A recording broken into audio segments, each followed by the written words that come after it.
నమస్తే రుద్రాక్షల ప్రత్యేక కార్యక్రమానికి స్వాగతం. రుద్రాక్ష జగత్రక్ష. ప్రముఖ రుద్రాక్ష నిపుణులు, వేదగణిత శాస్త్రవేత్త, ఎన్నో జాతీయ అంతర్జాతీయ అవార్డుల గ్రహీత డాక్టర్ పాండురంగారావు గారు మన స్టూడియోలో ఉన్నారు. మీ పుట్టిన తేదీ వివరాలు తెలిపి ఎటువంటి రుద్రాక్షలు ధరించాలో గురువు గారిని అడిగి నేరుగా తెలుసుకోవచ్చు. స్క్రీన్ మీద స్క్రోల్ అవుతున్న నెంబర్స్ కు ఫోన్ చేసి నేరుగా గురువు గారితో మాట్లాడొచ్చు. నమస్తే గురుగారు. నమస్కారం. ఓం నమ శివాయ. ఎలా ఉన్నారు? First class. సో ఎప్పట్లానే ఒక మోటివేషనల్ స్టోరీతో కార్యక్రమాన్ని స్టార్ట్ చేద్దాం. కథ చెప్పుకొని కార్యక్రమంలోకి వెళదాం.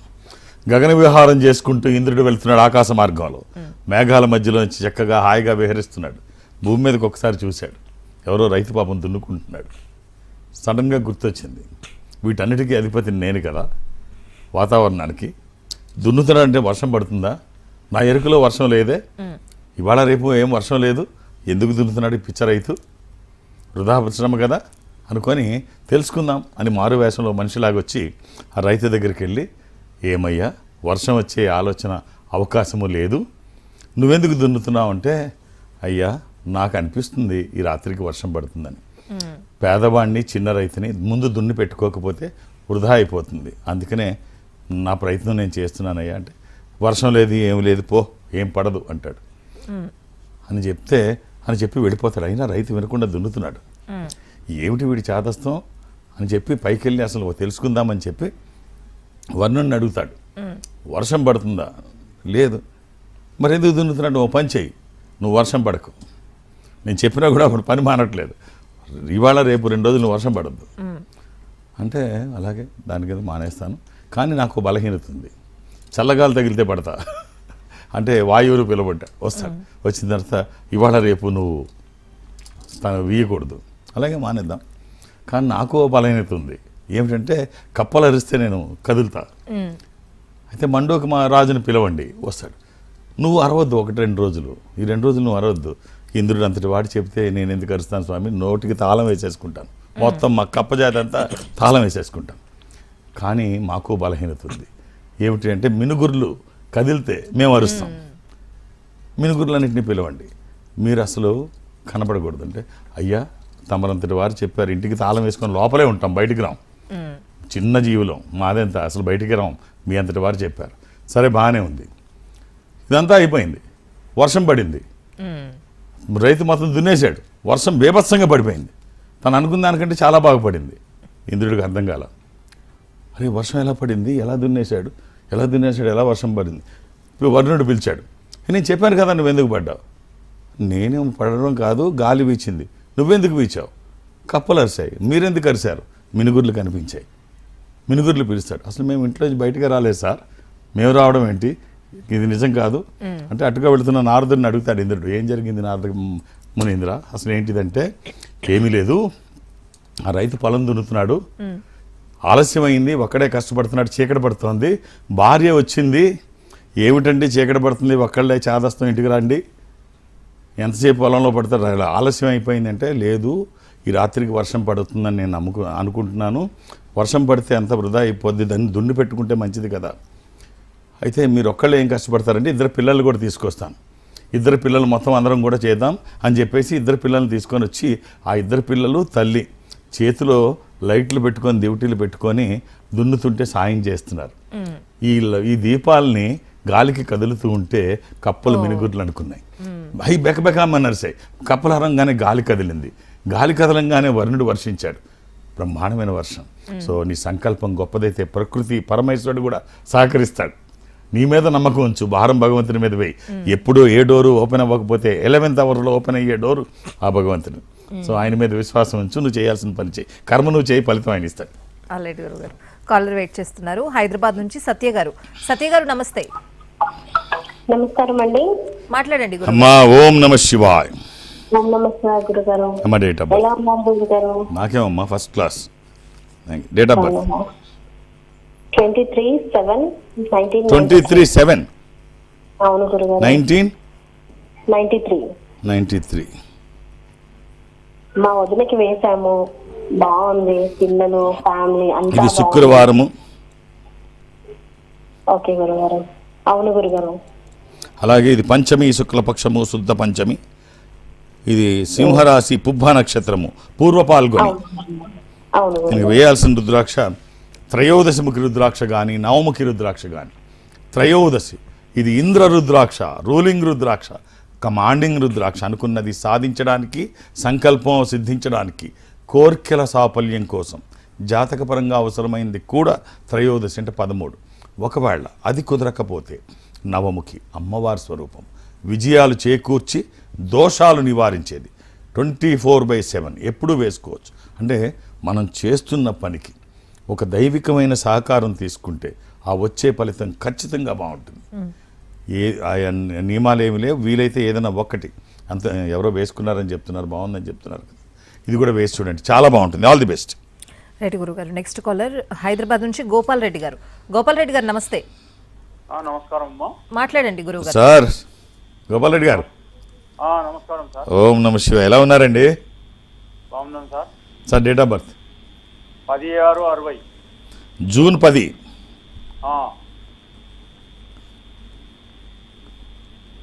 నమస్కారం అమ్మా. శుక్రవారం పుట్టినారు తెలుసు కదా సార్? బాగున్నాను సార్. అలాగే ఇది పాడ్యమి, పౌర్ణమి తర్వాత రోజు, బహుళ పాడ్యమి. ఇది మకర రాశి, నక్షత్రం శ్రవణం, వెంకటేశ్వర స్వామి జన్మ నక్షత్రం. సార్ వేసుకోవడానికి ఒక చిన్న కాంబినేషన్ చెప్తాను, అవకాశం ఉంటే ధరించి చూడండి. ఒక 7 ముఖాలు 10 ముఖాలు ఏకముఖి. 7 ముఖాలు లక్ష్మీ స్వరూపము, శని దోషములకి మంచిది. దశముఖి ఇది విష్ణు స్వరూపము, మానసిక ఒత్తిళ్లు తగ్గడానికి, వాస్తు దోషములు పోవడానికి, న్యాయపరమైన చిక్కులు అధిగమించడానికి. ఏకముఖి రుద్రస్వరూపము, అపమృత్యు బాధలు లేకుండా. ఈ 3 కుదిరితే వేయండి, లేకపోతే ఏదైనా ఒకటి. అలాని ఏది పడితే అది వేయకండి. దురదృష్టం రుద్రాక్షల్లో 100కి 99 నకిలీయే ఉంటాయి. ఒక్కటైనా మంచిది వేయగలిగితే ఆ ఫలితం ఒక అద్భుతం. అలాంటి గురుగారు, నేను మిమ్మల్ని పర్సనల్గా ఒక క్వశ్చన్ అడుగుదాం అనుకుంటున్నాను. ఎప్పుడైనా మీరు ఎవరికైనా ఏదైనా చెప్పినప్పుడు, సలహా ఇచ్చినప్పుడు మీకు అంతా చాదస్తం అన్న మాట ఎవరి దగ్గరైనా విన్నారా మీరు? అంటే పెద్దవాళ్ళు ఏదైనా చెప్తే చాదస్తం అంటే నా ముఖం మీద అయితే అనలేదు, కానీ పెద్దవాళ్ళ విషయంలో అనడం ఇది సర్వసాధారణం. నా ముఖం అంటే ఎవరి ముఖం మీద అనకపోవచ్చు, ఎక్కడ లోకు ఉంటే అక్కడ. ఇప్పుడు తల్లిదండ్రుల మీద అంటారు, వాళ్ళు లోకు కాబట్టి. కానీ చాదస్తం కాదు, చాదస్తం కాదు. పాపం వాళ్ళ ఉనికిని తెలియజేసుకునే కొన్ని పద్ధతులు. ఇప్పుడు పెద్దవాళ్ళు మెసేజ్లు పెడుతుంటారు, గుడ్ మార్నింగ్ గుడ్ ఈవినింగ్ మెసేజ్లు పెడుతుంటారు. తెల్లారుజాము 4 గంటలు వేస్తాడు, ముసలోడికి పనేమీ లేదు, మొదలెడతాడు మెసేజ్లు అని. కానీ వాళ్ళు మేము ఇంకా ఈ భూమి మీద బతుకున్నాం అని వాళ్ళ ఉనికిని తెలియజేసే ఒక నిశ్శబ్ద మెసేజ్, అది ఒక సందేశం. ఇప్పుడు ఒక పేపర్ వేసే వ్యక్తి, ఒక కుర్రాడు ఒక బాక్స్కి, పేపర్ బాక్స్కి తాళం ఉంటే ఆ ఇంటికి వెళ్ళి బెల్ కొడితే పెద్ద ఆయన వచ్చాడు, సార్ మీ పేపర్ వేసే బాక్స్కి తాళం వేసింది అంటే, నేనే వేశాను బాబు. ఎందుకంటే ఏం లేదు నాయన, రోజు పేపర్ తీసుకొచ్చి నాకు ఇవ్వు బెల్ల కొట్టి నాకు ఇవ్వు అంటే, అది సాధ్యం కాదండి, ఇంతమందికి మేము వేస్తున్నప్పుడు వచ్చి ప్రత్యేకించి వేయడం సాధ్యం కాదు అంటే, లేదు నాయన అలా వెయ్యు, నీకు అదనంగా నెల ఒక 1000 రూపాయలు ఇస్తాను, కాదనకు అంటే. ఎందుకండి అని అడుగుతాడు. ఎందుకేమిటి బాబు, మీ మధ్యకాలంలో భార్య పోయింది, నాకంటూ తోడు ఎవరు లేరు, నేను ఒక్కడనే ఉంటున్నాను, కొడుకు కూతురు విదేశాల్లో ఉంటున్నారు, వాళ్ళు వచ్చే పరిస్థితి లేదు, నన్ను పలకరించే నాదుడా కరువయ్యారు. సో నువ్వు వేసే పేపర్ ఈ వయసులో చదివే పరిస్థితి లేదు, ఎలాగా మసకల కళ్ళు, పేపర్ కోసం ఎందుకు ఎదురు చూస్తానంటే, నువ్వు వచ్చి బెల్లు కొడితే ఎవరన్నా పలకరించే వాళ్ళు ఉంటారు అని. ఎప్పుడు ఎవరు బెల్లు కొట్టినా పలకరింపు కోసం ఎవరన్నా వచ్చారని ఆ రోజు గడిపేస్తాను. సో నువ్వు ఇలా రోజు వచ్చి బెల్లు కొడితేనైనా బాగుంటుంది. సో వాళ్ళ మాటలు చాదస్తం కాదు, చాలామంది ఇలాంటి పరిస్థితిలో ఉంటారు. వృద్ధాశ్రమాలు కూడా తగ్గలేదు, అవి పెరగకుండా ఉన్నాయి. కారణం ఏమిటంటే విదేశాలకు వెళ్ళే వాళ్ళ సంఖ్య పెరిగింది, ఒంటరిగా ఉండే పెద్దవాళ్ళు ఎక్కువయ్యారు. ఇవేవి వాళ్ళ దగ్గర ఉన్న నాలెడ్జ్ మామూలుది కాదు, అది చాదస్తంగా అనుకుంటే వాళ్ళ కర్మ అంతే. అదేం చాదస్తం కాదు, వాళ్ళ బాధను వ్యక్తీకరించే విధానం కావచ్చు, వాళ్ళ నాలెడ్జ్ని గ్రహించే వాళ్ళు లేకపోవడం ఒక ఇబ్బంది, సమాజ దౌర్భాగ్యం. కాలర్ వెయిట్ చేస్తున్నారు. వర్ణిక గారు నమస్తే అండి. నమస్తే అండి. ఎక్కడి నుంచి కాల్ చేస్తున్నారండి? శివాయ నమః. శివాయ నమః. డేట్ ఆఫ్ బర్త్ 28 ఫిబ్రవరి 1990 అండి.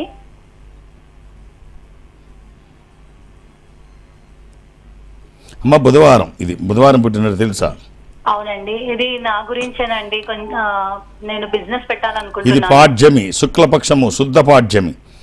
ఇది కూడా మకర రాశి, ఉత్తరాషాఢ 4వ పాదం. ఒకవేళ మీరు మధ్యాహ్నం 11:30 తర్వాత పుట్టి ఉంటే ఇది శ్రవణ నక్షత్రము మొదటి పాదం. అంటే ఉత్తరాషాఢ 11:30 లోపు అయితే అది మకర రాశే. శ్రవణ నక్షత్రం 11:30 తర్వాత ఇందాక మనం చెప్పుకున్నాం వెంకటేశ్వర స్వామి జన్మ నక్షత్రం అది. సో ఏమిటమ్మా? అనుకుంటున్నానండి. సో దాని గురించే కనుక్కుందాం అని చెప్పి ఒక 7 years బ్యాక్ మా హస్బెండ్ గారు వచ్చారంట మీ దగ్గరికి. సో రుద్రాక్ష తీసుకున్నారంట, చాలా బాగుంది అనేసి సజెస్ట్ చేశారు. సో దాని గురించే నేను లాస్ట్ 1 month నుంచి ట్రై చేస్తూ ఉన్నాను. సరే అమ్మా, ఒక్క రుద్రాక్ష చెప్తాను, వీలైతే వేయండి అమ్మా. ఒక్క ద్వాదశముఖి కానీ నవముఖి కానీ ఈ ద్వాదశముఖి రుద్రాక్ష ద్వాదశ ఆదిత్య స్వరూపము అంటే సూర్యస్వరూపం, ఉన్నతమైన స్థితి కోసము, అనారోగ్య సమస్యలు లేకుండా బ్రైట్ ఫ్యూచర్ కోసం. ఒకవేళ ఇది కుదరకపోతే నవముఖి అమ్మవారి స్వరూపం. ఈ రెండిట్లో ఏదైనా ఒక్కటి 24/7 ఎప్పుడూ వేసుకోవచ్చు, ఎలాంటి నియమాలు లేవు. ఒకవేళ సూత్రాల్లో వేసుకుంటే మధ్యలో కాకుండా ఆ పక్కన కానీ ఈ పక్కన కానీ వేసుకోండి. ఇది వచ్చిన తర్వాత మార్పు ఏమిటో మీరు ఆల్రెడీ చూసామంటున్నారు మీరు.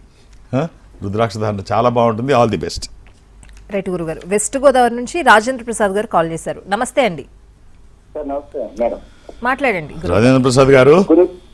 గురువు గారు నమస్తే సార్. ఓం నమ శివాయ. ఎలా ఉన్నారండి? బాగున్నాను సార్. సార్ చెప్పండి. మా బాబు గురించి తెలుసుకున్న ఫోన్ చేశాం sir. Sir date of birth 9. బాబు గురించి కాకపోతే వాళ్ళ గురించి ఎవరు అడిగారు? పాపం పేరెంట్స్ ఎప్పుడు వాళ్ళ గురించి అడగరు, పిల్లల గురించే. చెప్పండి సార్. 9/7/2003 సార్. ఉదయం 3 అంటే జూలై 9 జూలై 9 సార్ 2003 సార్.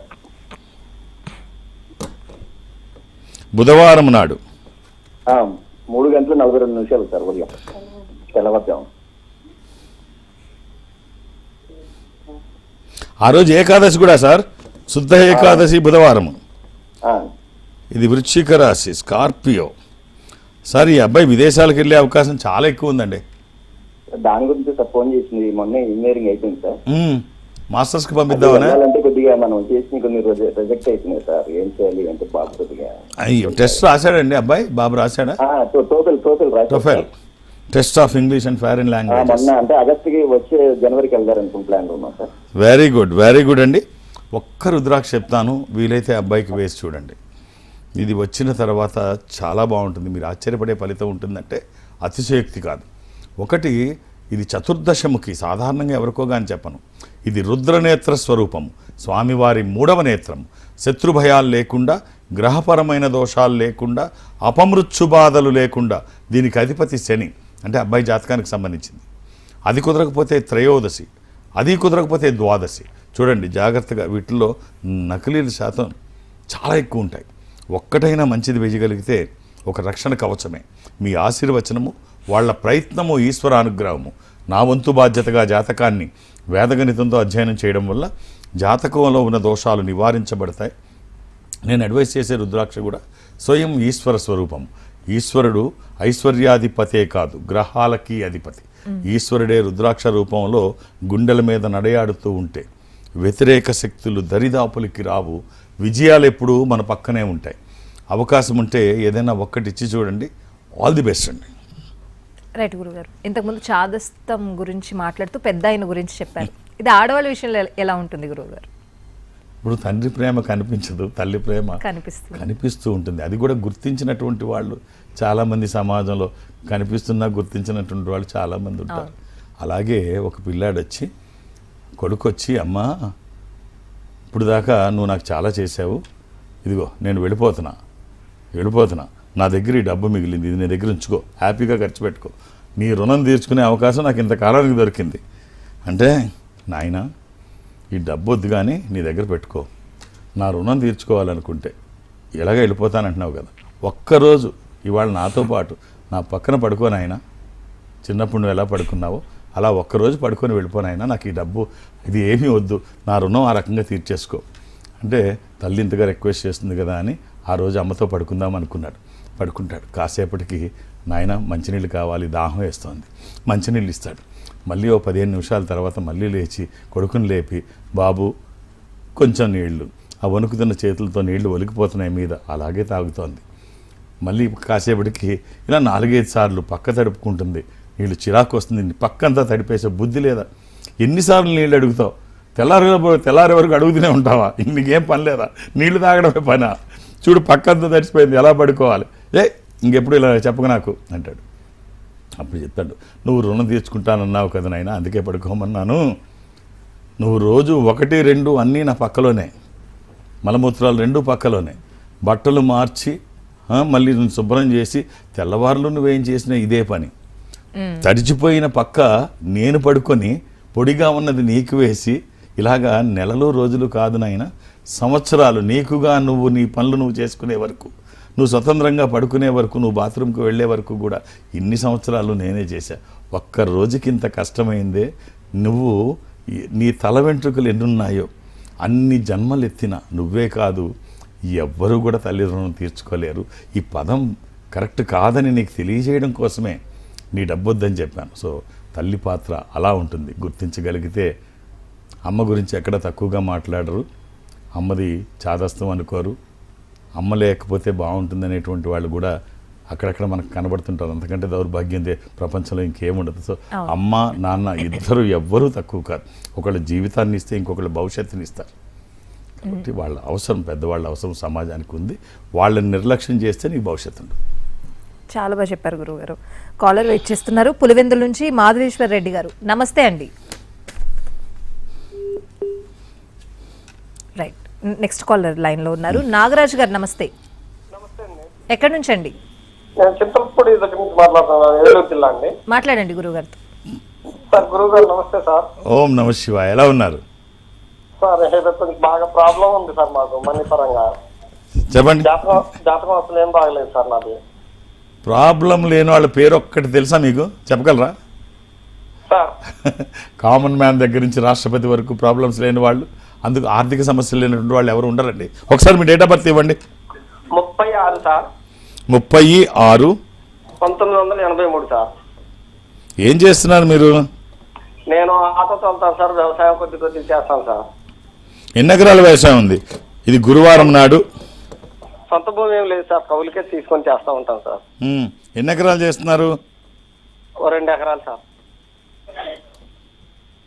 ఇది పంచమి కృష్ణపక్షము గురువారము, ఇవాళ కూడా పంచమి. 2 ఎకరాలు సార్. మీనరాశి, ఉత్తరాభాద నక్షత్రము. పిల్లలండి? 2 ఆడపిల్లలు సార్. రైట్. ముందు సమయాన్ని డబ్బుగా మార్చే ప్రయత్నం చేయండి. మీరు ఆటో నడుపుతున్నారు కదా, ఇది మీ అలా నడపండి. ఒక మార్నింగ్ కానీ ఈవినింగ్ కానీ మీరు ఏదో టైంలో క్లోజ్ చేస్తారు, ఆర్ ఏదో టైంలో స్టార్ట్ చేస్తారు. దానికి ఒక అరగంట 6 గంట మీ ఓపికని బట్టి, ఇది మీది కాదనుకోండి, అంటే రెగ్యులర్ టైం కాకుండా ఎడిషనల్ మార్నింగ్ ఆర్ ఈవినింగ్ మీరు క్లోజ్ చేసే ఆర్ స్టార్టింగ్ చేసే టైంకి ఈ అరగంటో గంటో మీది కాదనుకోండి, ఆ దాంట్లో ఎంత వస్తే అంత చీటింగ్ చేయకుండా ఆ డబ్బులు పక్కన పెట్టండి. అది అస్సలు మీది కాదు. అంటే మీ టైంని మనీగా కన్వర్ట్ చేయడం. ఆ డబ్బుని దేనికన్నా అంటే డౌన్ పేమెంట్గా వాడండి. ఈఎంఐలు పెట్టుకొని ఏదైనా కొత్తది తీసుకోండి. ఆటో మీ సొంతమైతే ఈ ఆటోని అద్దెకి ఇవ్వండి. అంటే ఇన్కమ్ జనరేట్ చేసుకోవడం, మల్టిపుల్ ఇన్కమ్ సోర్సెస్ పెంచుకోవడం. అంటే యాక్టివ్ ఇన్కమ్, ప్యాసివ్ ఇన్కమ్ రెండూ అవసరం. కష్టపడితే వచ్చే ఇన్కము, మీరు కష్టపడకుండా ఇన్కమ్ని తీసుకొచ్చేది. అలా ఎవరి పరిధిలో వాళ్ళు. ఇప్పుడు మీ దగ్గర సమయం ఉంది, మీరు ఆటో నడుపుతున్నారు, మీ ఆటో నడపడం టైం ముందు కానీ తర్వాత కానీ 1 గంట మీకు అది వేరే రకంగా వాడుకోండి. సో మనం ప్లాన్ చేసుకుంటే మన ప్రయత్నానికి భగవంతుడు అలాగే పెద్దల ఆశీర్వచనం ఉంటే అన్నీ బాగుంటాయి. ఆందోళన పడకండి. ఒక 7 ముఖాలు, 10 ముఖాలు, ఏకముఖి, ఈ 3 రుద్రాక్షలు. ఒకవేళ 3 కుదరకపోతే ఏదన్నా ఒక్కటి వేసుకోండి. All the best. ఇది వచ్చాక ఖచ్చితంగా బాగుంటుంది. రైట్ గురుగారు. కాలర్ ఉన్నారు, తీసుకుందాం. అంతకంటే ముందు ఇట్లా మిమ్మల్ని కాల్స్లో సంప్రదించలేని వాళ్ళు మిమ్మల్ని డైరెక్ట్గా ఎలా వచ్చి కలవాలి, ఎలా సంప్రదించాలి? నేను ఒక ఆధ్యాత్మిక సంస్థలో ఉన్నాను. ఈ సంస్థ ప్రపంచవ్యాప్తంగా ఉంటుంది. జనరల్గా నేను ఎక్కడికి వెళ్ళడానికి అవకాశం ఉండదు, కానీ ప్రతి గురువారం ఒక బ్రాంచ్కి వెళ్ళాలి. సౌత్ ఇండియా నేను అటెండ్ అవుతాను, అన్ని చోట్ల కాదు. దక్షిణ భారతదేశం, ఈ దక్షిణ భారతదేశంలో గురువారం ఏదో బ్రాంచ్కి వెళుతూ ఉంటాను. రేపు కమింగ్ థర్స్డే మాత్రం విజయవాడ వెళుతున్నాను. సో అక్కడ మధ్యాహ్నం వరకు ఉంటాను, కొన్ని గంటలే. మీరు వేరు మొబైల్స్లోంచి, వేరు సెల్ ఫోన్లోంచి 2-3 పేర్లు నమోదు చేయించకండి. ఇదేమీ ఎమర్జెన్సీ కాదు. ఇప్పుడు కాకపోతే మళ్ళీ నేను వచ్చినప్పుడు కలవచ్చు. సో ఒక్కొక్క పేరుని నమోదు చేయించండి. 2-3 అర్థం చేసుకొని సహకరించండి. అలాగే హైదరాబాద్లో నన్ను కలవడానికి నేను ఎవరికి అపాయింట్మెంట్స్ ఇవ్వను, ఏ రికమెండేషన్లు తీసుకోను. నన్ను కలవడానికి ఇవేం అవసరం లేదు. శని ఆదివారాలతో కలిపి ఒక్క గురువారం తప్ప అన్ని రోజులు హైదరాబాద్లోనే ఉంటాను. ఎలాంటి ఇబ్బంది లేదు. నేను ఎవరికి అపాయింట్మెంట్స్ ఉండవు, రికమెండేషన్స్ తీసుకోను. ఇక దూర ప్రాంతాల నుంచి కూడా ఇక్కడ వరకు రావాల్సిన అవసరం లేదు. ఈ సంస్థ అన్ని చోట్ల ఉంటుంది. నేను సౌత్ ఇండియా అటెండ్ అవుతానన్నాను కదా, దక్షిణ భారతదేశంలో ఈ సంస్థకి దగ్గరగా మీరు ఎక్కడైనా ఉంటే, అంటే ఇప్పుడు బెంగళూరులో మీరు ఉంటే అక్కడ ఇన్ఫాంట్రీ రోడ్లో ఈ సంస్థ ఉంది. మీరు అక్కడికి వెళితే వాళ్ళ స్పెషల్ స్క్రీన్ ముందు అటు మీరు ఇటు నేను ఎదురుబెదురుగా కూర్చొని మాట్లాడుకునే అవకాశం వాళ్ళు కల్పిస్తారు. అది చెన్నై కావచ్చు, బెంగళూరు, విశాఖపట్నం, విజయవాడ, తిరుపతి, రాజమండ్రి, శ్రీశైలం, వేములవాడ, కాళహస్తిలో ఏదైనా మీరు అక్కడికి వెళితే వాళ్ళతో మాట్లాడించే ప్రయత్నం చేస్తారు. మాట్లాడే ప్రయత్నం నేను చేస్తాను. ఆ విధంగా నన్ను కలిసిన, డైరెక్ట్గా హైదరాబాద్ వచ్చి నన్ను కలిసిన, రేపు గురువారం నన్ను కలవాలని విజయవాడలో అనుకున్న ఒక్కొక్క డేట్ ఆఫ్ బర్తే అర్థం చేసుకొని సహకరించండి. రైట్ గురుగారు. తులసి గారు కర్నూలు నుంచి కాల్ చేశారు. తులసి గారు నమస్తే అండి. నమస్తే అండి. మాట్లాడండి గురుగారు. నమస్తే గురుగారు. ఓం నమ శివాయ్. డేట్ ఆఫ్ బర్త్ అమ్మా? November 6, 2002. 5th November 2002. 6th November 2002. బుధవారము పుట్టినట్టు తెలుసా అమ్మా? హలో, తెలియదు సార్. ఎవరిది ఇది? నాదే. ఆ రోజు పాడ్యమి, అమావాస్య తర్వాత రోజు. ఇది వృశ్చిక రాశి, విశాఖ నక్షత్రము 4వ పాదం, అది 3వ పాదం వరకు మళ్ళీ తులారాశి.